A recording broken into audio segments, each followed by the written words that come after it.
This is another iRaw podcast. We podcast to make the world a better place for animals. It's both kind and rational to like knowing animals. You can't deny it's fashionable to like knowing animals.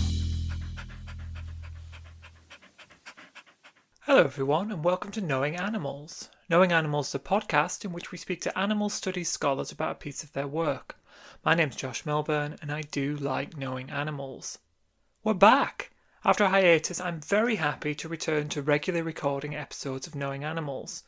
From now on, I'll be aiming to release a new episode every month. I confess that with my other commitments, I'd be unable to keep up with a new episode every other week without compromising on quality, which I'm not prepared to do. Here at Knowing Animals, we're very proudly sponsored by Sydney University Press. Their Animal Publics book series has been renamed to the Animal Politics book series. Earlier this year, they published Richard Twine's book, The Climate Crisis and Other Animals, which is available in both paperback and hardback. The paperback edition in particular is very reasonably priced. Academic books are often very expensive, but Sydney University Press really bucks that trend. But let me get back to our episode today. I'm very pleased to introduce you to Professor Samantha Vice, a distinguished professor of philosophy at Wits University in Johannesburg, South Africa. Samantha is probably best known for her work in the philosophy of race, including her paper How Do I Live in This Strange Place?, which explores white privilege and has been widely discussed. Today, however, we're going to talk about her 2023 book The Ethics of Animal Beauty, which was published by Lexington. Welcome to the podcast, Samantha. Thank you, Josh. It's very good to be with you. So can you start by telling me what led you to work on the topic of animal beauty? I come from a very outdoorsy family. I used to spend a lot of time on safaris with animals, and many of my family members are extremely knowledgeable and appreciative of animals. Some of them are also hunters. And I remember from an early age finding the kind of discrepancy between the appreciation and knowledge of animals and their willingness to kill them very strange. It seemed a weird kind of cognitive dissonance for me. When I was doing philosophy, I came across a paper by a philosopher, Lawrence Cahoon, which was a defense of hunting. And I started once again thinking about how odd it is that somebody with so much appreciation and knowledge could feel it's okay to kill animals. And at that time, I just started reading up and thinking about beauty. So I wondered if thinking more about beauty and the appreciation of beauty couldn't give us a different and novel kind of approach to thinking about the ethics of animals, because everybody seems to accept that many animals are very beautiful and they appreciate animals for that. So it was a combination of philosophical interests combining with a long-standing personal confusion, I guess. Let's start with what's surely the big question. What is beauty? That is a very big question. I take it in a quite neutral way to involve a pleasurable experience of an object, at least immediately through its perceptual surfaces. So if we're enjoying the beauty of something, we start out just by enjoying the way it looks or sounds to us. After that, our minds get involved and we become more deeply appreciative and we think more deeply. But to start with, and most generously, I just think of it as a pleasurable or deeply satisfying perceptual encounter with an object for its own sake. We're not wanting to get anything out of the object. We're not wanting to put it to any use. We're just enjoying being with the object for its own sake. Central to your account of animal beauty is the idea of animation. Could you introduce us to animation and explain its relationship to the idea of beauty? Yes, I take animation to be a perceptual property of many animals. So it's a property that we encounter through our senses in the way we would encounter the colors or the shapes of animals. And I take it to be the perceptual property of individual subjectivity. So when we look at human beings or animals, we don't see objects.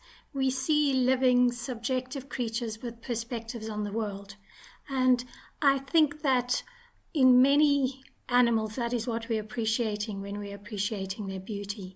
So we're appreciating them as individual living creatures that have a subjective take on the world. And that's the property that I call animation.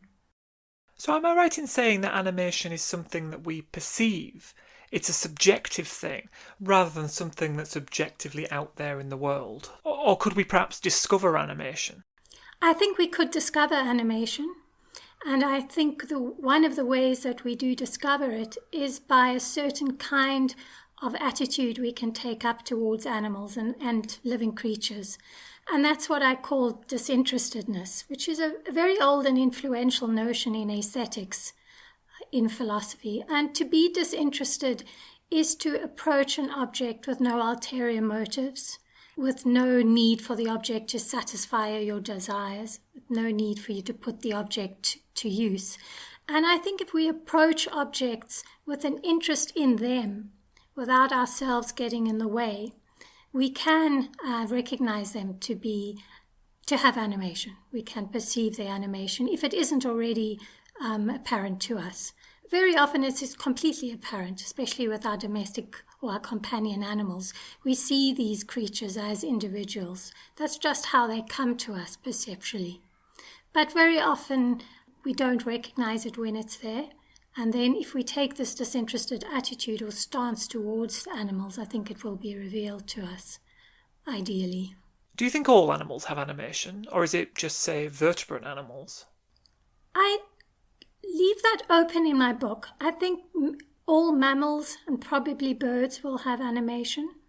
I think we also do experience some reptiles, maybe even some insects as animated. I'm not sure there if we're projecting, but I think that is how we experience many creatures, especially if they have a face. If they have a distinguishable face, we automatically treat creatures that have faces or face-like aspects as being animated. But I think most of the animals that we will encounter will be animated, yes. So do you think that all animated animals are beautiful? No, I don't think so. I think you can have animated ugly creatures. I think they might have a charm and they might have beauty in other ways. And I think if they do have animation, very often that gives a more positive aspect to many of the other characteristics. But you can have ugly animated creatures, yes. So animation is not a sufficient condition for beauty. I really want to ask you about hunting, which you mentioned earlier. But first, I think it's important to explore the bridge from aesthetics to ethics that you draw or build in Chapter 3. So let me ask very broadly, what does animal beauty have to do with our treatment of animals? Yes, I suppose that would be the central question I was concerned with exploring in this book. For many people, beauty is just something that is not morally relevant at all. And in fact, it can be morally damaging. We often tend to treat things we find beautiful better than we treat ugly things. And so there's an immediate default suspicion of the notion of beauty in ethics from the beginning. I think that if we pay attention to animals in the way that I've suggested, in that disinterested manner, and we become receptive to what I call their animation, we are becoming receptive to an individual creature living an independent life with a subjective perspective on the world.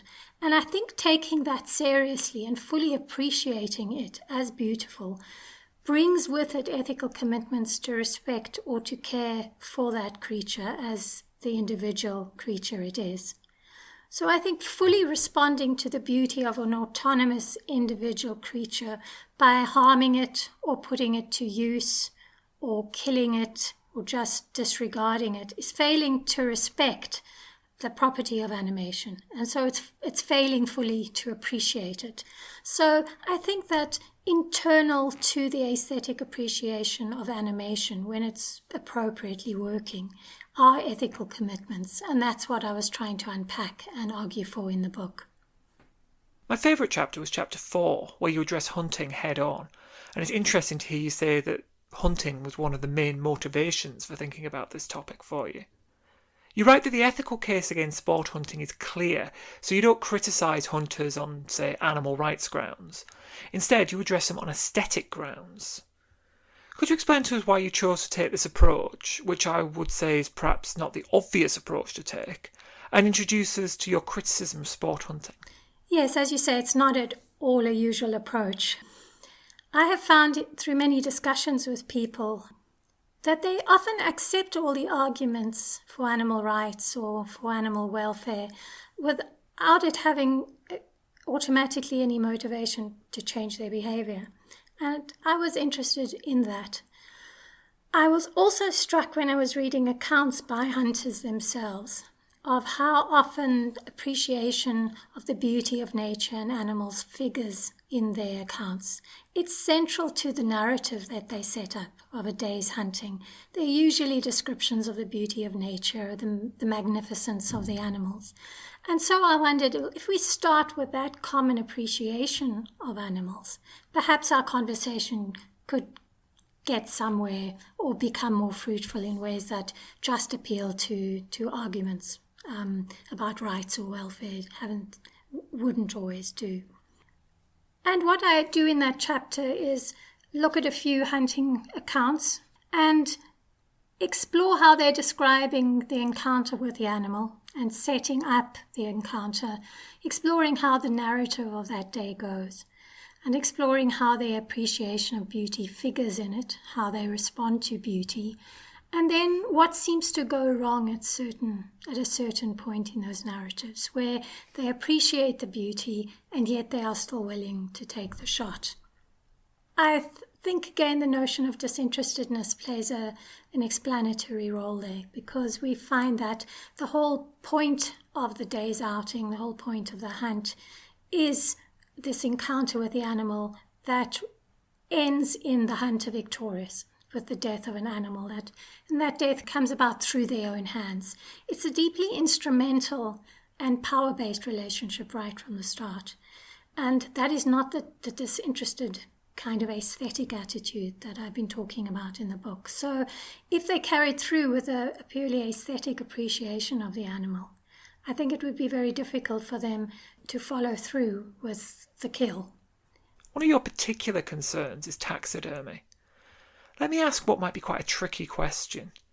Do you think hunting trophies can ever be beautiful objects? No.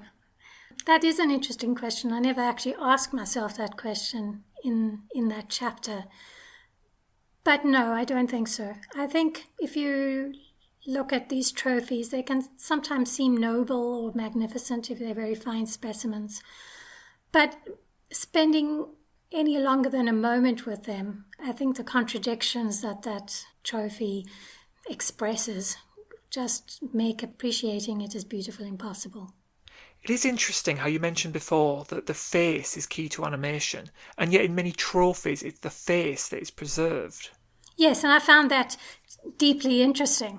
It says, and I argue in the chapter, it's as if the hunters are trying to reanimate what it is they destroyed in the hunt. So there's a deeply contradictory attitude here. You set out to kill something that you appreciate as animated and beautiful. And then once you've destroyed it, you try and reignite that animation, revivify them, if you like, through a close-up with the face of the animal, which, as you say, is often the center of animation. So it's a kind of display of a failed attempt in one way. It's also a display of power, my power over this animal. And yes, I've found that whole encounter and that whole attempt to revivify what you've intentionally destroyed just really philosophically, ethically, and aesthetically interesting. Let me ask a question that people coming from outside of aesthetics might be thinking. Isn't beauty in the eye of the beholder? How can we respond to the hunter who says, well, I think they're beautiful objects, I think I'm appreciating the beauty appropriately? Are these hunters wrong? I think wrong and right are the wrong words here, but I do think it's we can talk about more or less appropriate or more or less fitting responses to things. And I do think that aesthetic qualities have a basis in other kinds of non-aesthetic qualities. So when we call something beautiful, I can give you reasons for why I think something is beautiful. I can tell you to look at the lines or the colors or the melodies or the harmonization of the different elements. So when we talk about beauty, it's not just the expression of a non-rational emotional response to something. We can and often do give reasons. And so I think with the hunters, we could have a conversation about animation, about why do you think that this is beautiful when you initially appreciated the animal for its liveliness, for its animation and its individuality. So I think people do find different things beautiful, absolutely, but I don't think that stops a conversation. And I think often it's important to us that we do have discussions about beauty with our friends.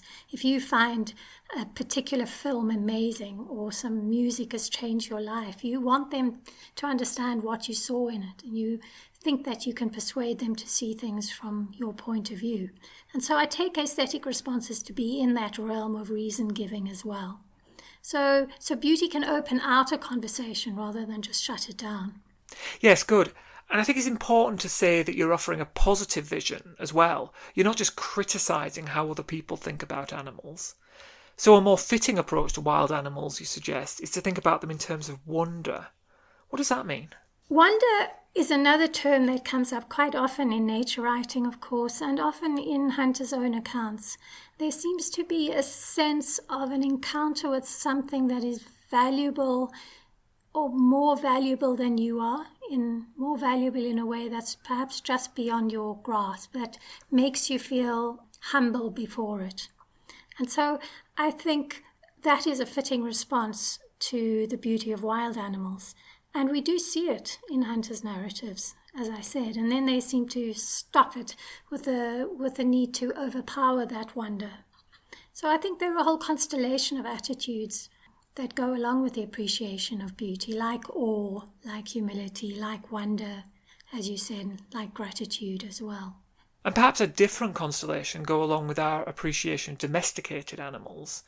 You run through a lot of the different relationships we have with animals. You've already mentioned, actually, in our conversation, companion animals. And I know many people think that their companion animals are beautiful. How should this inform the relationship that we have with these animals, do you think? I think the recognition of animation and the appreciation of animation is generally very easy for us in our relations to pets or animal companions, because we live with them on a daily basis and we do interact with them as individual creatures. And so I think that this is a space in which it's most easy to properly and appropriately appreciate their beauty. I also think that closeness, that familiarity brings with it its own challenges. And those are the challenges of anthropomorphism or sentimentality in relation to animals. So very often we treat our companion animals as if they were children, or doggy versions of human children. And I think we all recognize that can go very wrong. So I think that disinterested attitude here can also remind us and display the deep fundamental otherness of animal lives. So as familiar as we are with them, there's always some aspect that eludes us. We can't just exhaust them in human terms. And I think a proper appreciation of their animation will allow us to see both their familiarity and what we share with them, as well as their alien qualities. And I think that is a very important dimension of respect for animals, that we see them in both those ways. Another relationship you talk about, though admittedly quite briefly, is a relationship that we have with farmed animals. Animals who we raise to kill, animals who we raise to eat, animals on whom we inflict great suffering. Yet still, in the language of the people who are involved with this violence, there's the language, the idea of beauty. Do you think that beauty offers a way to rethink these relationships as well? I would hope so. And I think it is more difficult because when we think of farmed animals, we think of herds and flocks and mobs of animals. We don't think of them as individuals. And very often it is difficult for us to encounter them as individuals. But I think it would be extremely important in our relations to these animals to remember that they are individual creatures, that we can respond to as animated creatures, and that their animation carries ethical import for us if we can open ourselves to it. So I think we precisely are used to treating many of these animals as commodities, as things for our use, as you said. And we elide their individuality in that way of thinking of their animals. So if we were all permitted to be with animals, be with sheep, we might be able to distinguish them as individuals, as many farmers who, farm on a smaller scale often do. They can get to know their individual sheep and cattle and goats. I think we've lost that appreciation of them as individuals, and that's partly why it's easy for us to mistreat them. Before we turn to our regular questions, I wanted to draw out something that listeners might be able to take away from the ethics of animal beauty. At the beginning and the end of the book, you write that you don't want to replace existing approaches to animal ethics with a beauty-based approach. Instead, you want to complement existing approaches. So what would you say to the animal studies scholars, including animal ethicists, who are listening to this podcast? How could they start to expand their approaches to include animal beauty? I think it should give them another conceptual tool to help them persuade people.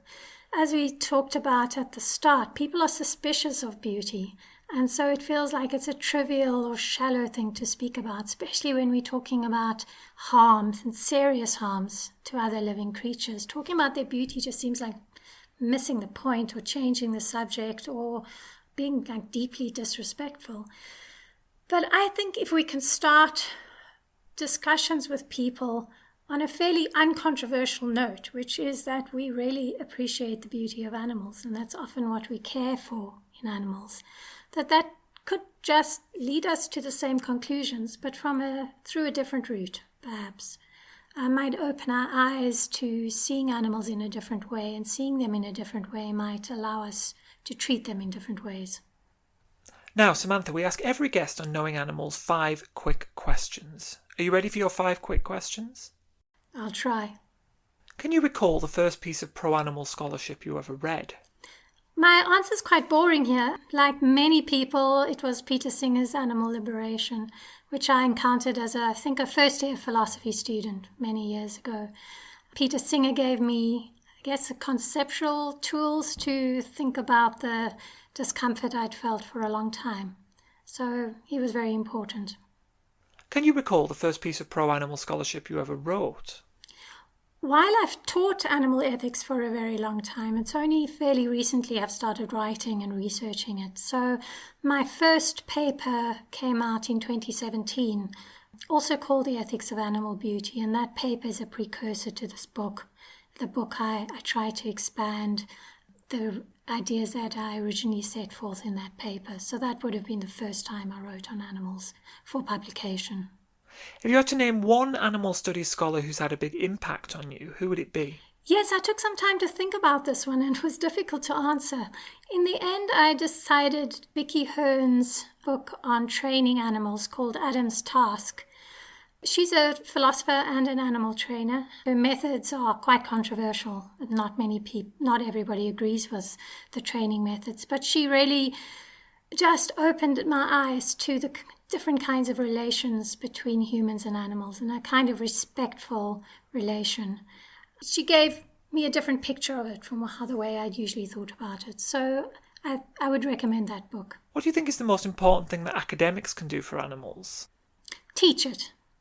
I think if you are able to teach animal ethics or to teach about animals in your courses, I think that is the most effective way. Particularly in my classes, I've found that many of my students just have never thought about it. Eating meat, using animals is just default part of the worldview, and just providing them a space to at least problematize those assumptions can be very powerful. If you had the power to change one thing about the human-non-human animal relationship, what would it be? This is also a very difficult one to answer. I think it would be to try and make individuality more present in the human-animal relationship. So we need to start thinking about animals as individuals, not just as members of flocks or herds or prides. And if we think of them as individuals in the way we think of our friends, the way we maybe think of our companion animals, I think that could make a big difference. What are you working on next? There are lots of things from the book that I need to carry on thinking about that I dealt with very cursorily. So I'll be doing work on that. But my next big project is more broadly in environmental aesthetics. So I'm interested in how knowledge of climate change can affect our aesthetic appreciation of nature and of animals. This knowledge that we are now so deeply implicated in nature, I think has interesting implications for various aesthetic concepts, for example, the sublime, and also just the way that we respond to nature. I've found with myself there's a sense of loss often when I'm in nature now, sort of sense that this could be coming to an end, this will be different, this could be lost, and I'm interested in exploring that. How can people find out more about your work?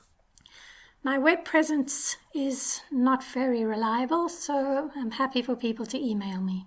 Well, thanks so much, Samantha, for joining us for this podcast. Thanks, Josh. It's been a pleasure. And thank you, listeners, for joining us for Knowing Animals, the podcast where we talk to animal studies scholars about their work. You can follow us on Twitter at knowing_animals or on Facebook at Knowing Animals. You can follow me on Twitter at Josh L. Milburn or on Instagram at A Vegan Philosopher. I'm also on Blue Sky, whatever that is.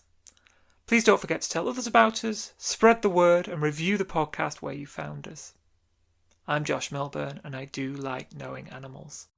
For more great iRaw podcasts, visit irawpod.com. That's IROARPOD.com.